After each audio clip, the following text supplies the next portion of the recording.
The enemy of wealth, debt, and the spirit of delay. Debt is not just a financial issue, it's a spiritual delay tactic.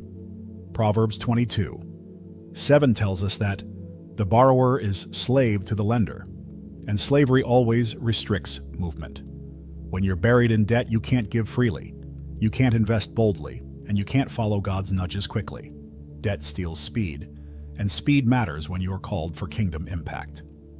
Many Christians spiritualize their financial struggle without addressing the root: poor stewardship. God is merciful, yes, but He's also a God of order. You can't sow irresponsibility and reap overflow. Living in debt isn't just about numbers, it's about patterns, and many times about disobedience to wisdom you already know. Debt is the weight the enemy loves to use to slow your assignment. The real danger of debt is how it quietly hardens your heart. At first, it's just a credit card. Then it's normal. Then it's necessary. Then it's unavoidable. Eventually, you stop praying about it altogether. That's how spiritual numbness begins, not with a denial of God, but with the slow erosion of hope. And when hope fades, you settle for just getting by. But there is always a path out. Start with brutal honesty. Know what you owe, to whom, and by when. Write it down. Face it. Then, create a debt elimination plan that aligns with biblical wisdom. Cut back on what doesn't matter so you can rebuild what does. God cannot bless what you pretend isn't broken, and your breakthrough begins with confession and correction. Clearing debt is an act of war against delay. Every dollar you free is a weapon in your hands for purpose. It's not just about owing less, it's about being positioned for more. Once that burden lifts, your ability to move in obedience increases.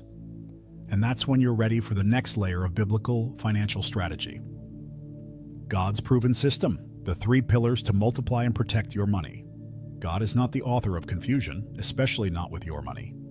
From the tabernacle to the talents, His word is full of systems.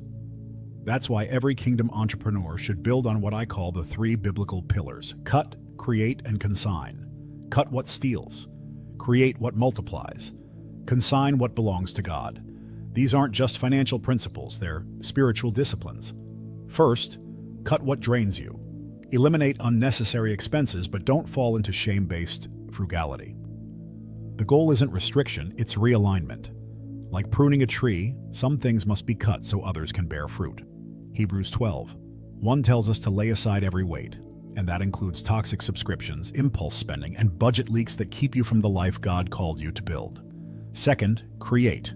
Not just money, but systems, products, value. The Bible says in Deuteronomy 8:18 that God gives us the power to produce wealth. That power doesn't come through hope. It comes through structure.